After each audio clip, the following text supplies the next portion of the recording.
Hey Star Warfare boys, in this Star Warfare YouTube video, I'm going to be doing a video where I show the top 10 differences between Star Warfare 1 and Star Warfare 2. These differences are going to be like the most biggest differences between the two games, and yeah, that's it. Just enjoy the video, everybody.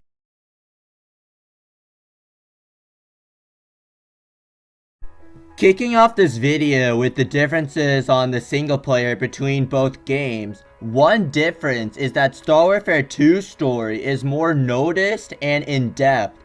In Star Warfare 1, all we have of a story is just this 20-second cutscene that plays in the first time the single player button is clicked on. After that though, there's no other mention of the story in Star Warfare 1. Well, unless you count when an area is safe as part of the story, but other than that, not much of a story. For Star Warfare 2, however, we have characters, mission objectives, text while playing, and pretty much a story is happening while playing the levels in the single player.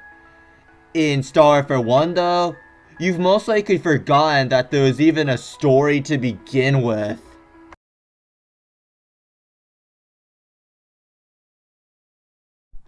In Star Warfare 2, if you are the one who made a boss battle server, you actually have the power of eliminating players. There could be a multitude of reasons for doing this, such as having a low-level player join your Crimson Queen server, or an OP player joining your Metal Crawler server. Since you cannot do the same thing in Star Warfare 1, your only options are doing the boss fight with the people you don't want, or leaving the server and creating another one.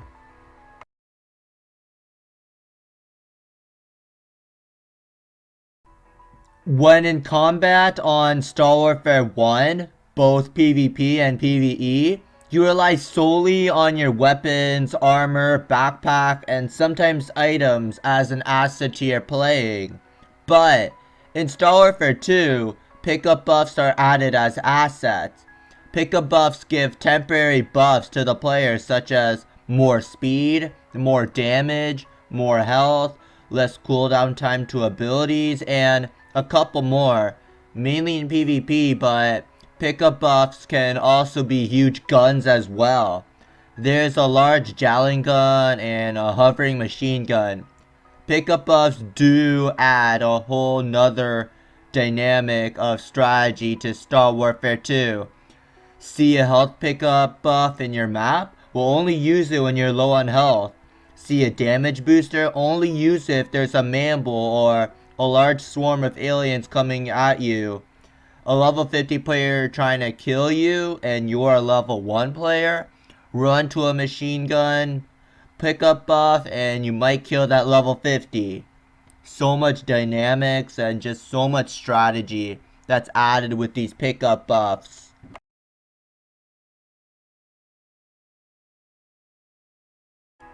Throughout this entire video so far, I was listing the differences on how Star Warfare 2 is better than Star Warfare 1. But for this one, I'll list something Star Warfare 1 does better than its sequel, the PvP server customization. In Star Warfare 2, there's no way how to change the score. Although in each game mode has a different number of score, there's no real way how to change it. There's also no option to allow auto balancing. Auto balancing just happens whenever you like it or not. Another feature that is not in Star Warfare 2 is having timed servers. You can only play score-based servers, and that's really it. Finally, you cannot choose a specific map, as in Star Warfare 2, the way the maps work is that the maps change after every win in a server, while in Star Warfare 1, one server equals one map.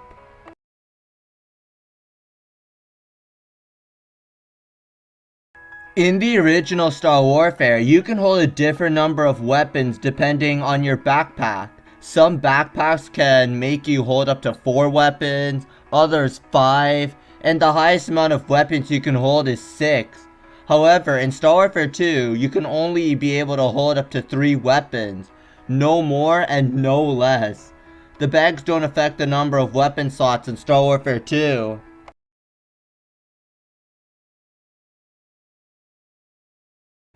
The number rarity on Mithril between both games is significantly different. Star Warfare 1's Mithril number rarity is lower than Star Warfare 2's Mithril number rarity. Like, to point into perspective, a boss fight in Star Warfare 1 gives a number of 1 as a low to 4 as a high, while in Star Warfare 2, a boss fight gives a number of 6 as a low to 17 as a high. Another thing to put into perspective on the Mithril between both games is that the cheapest Mithril item in Star Warfare 1 costs 6 Mithril, and the most expensive Mithril item costs 320 Mithril. In Star Warfare 2, the cheapest item costs 90 Mithril, and the most expensive item costs 4,400 Mithril. And finally, the Mithril offers in Star Warfare 1 give around 3 to 400 Mithril, and the Mithril offers in Star Warfare Payback give 50 to 4,000 Mithril.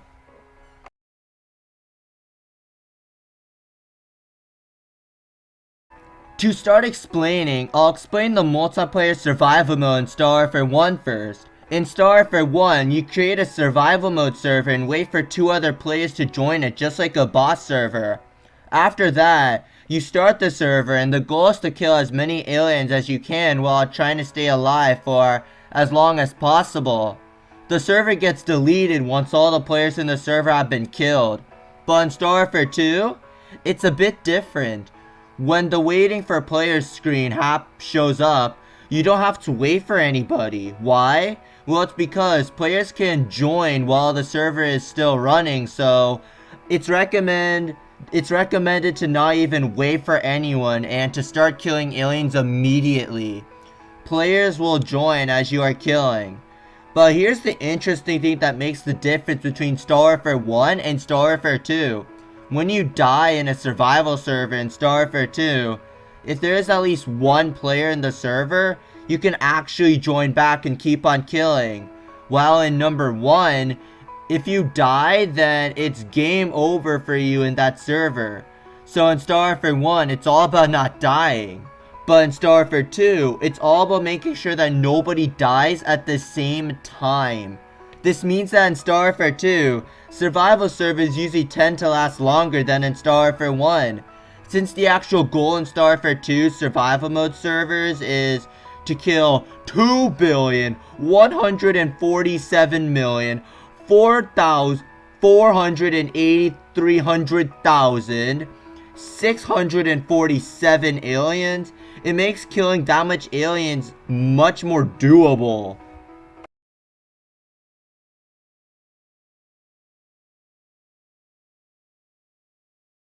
One huge difference that takes a lot of explaining is your rank in both games. Star Warfare 1 is simple. There are 12 ranks and you rank up by killing aliens and bosses only.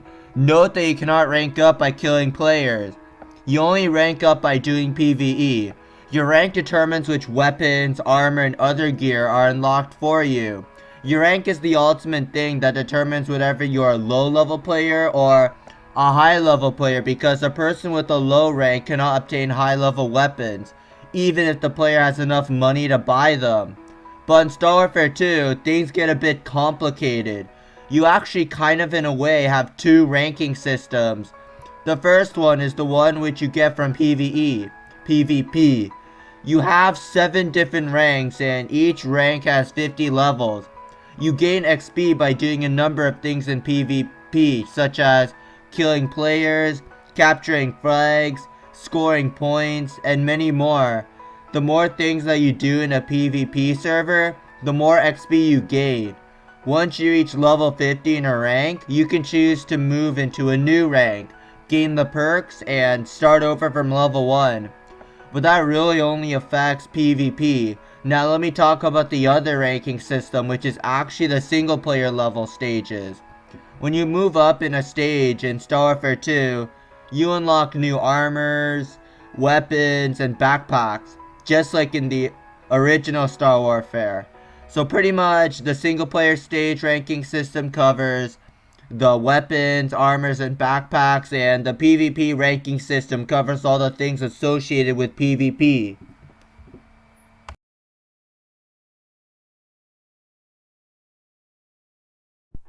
One of the most satisfying changes between the both games is that Star Warfare 2 eliminates the need of ammo entirely. Both PvE and PvP don't have any ammo, and you can shoot guns freely without any worry of ammo. While in Star Warfare 1, there is ammo. Usually ammo is more of a hassle in the lower stages of Star Warfare 1, which is likely why in Star Warfare 1, swords are unlocked more early, and swords in Star Warfare 2 are more of a high level thing. In my opinion, I think the reason why Freyr Games removed ammo in Star Warfare 2 is not because of the big hassle it makes, but it's probably because ammo does not really do much in effect if you think about it.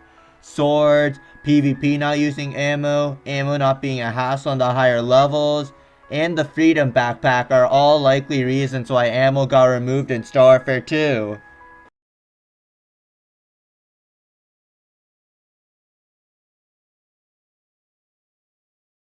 The friends list is something that Star Warfare 1 does not have at all, but Star Warfare 2 does.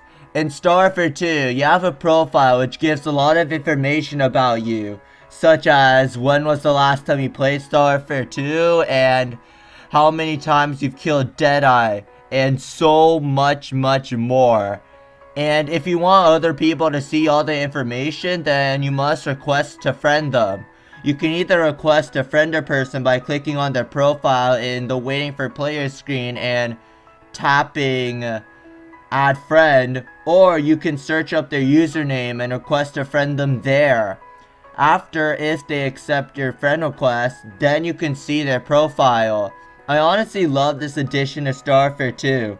Mainly the profile part is what I like. Your profile is the one that holds all your accomplishments, and your profile can tell if someone is a pro player who plays a lot or someone who is not so much of a pro. Like in Star Warfare 1, after getting all the weapons and all the armor, the game will kind of get a little stale. Why? Well, it's because all you can really do is just keep on using your overpowered weapons to dominate in servers, and after a while, it does get boring. Not only that, but it's kind of like you are just playing and not truly gaining anything. But in Star Warfare 2, the profile is the one thing that you can always work on, even after buying everything. When you kill someone in PvP, an alien or a boss in PvE, you always have this feeling that everything you do will get saved, and all these have a purpose, which is to build your numbers in your profile. That's the end of the video, Star Warfare boys. If you enjoyed the video, make sure to comment down that you've enjoyed the video if you have a YouTube account, obviously, and if you want me to make another top 10 list on the differences between Star Warfare 1 and Star Warfare 2, then comment down below as well, because there's actually a lot of differences that I forgot to cover. So yeah, bye guys, that's the end of the video.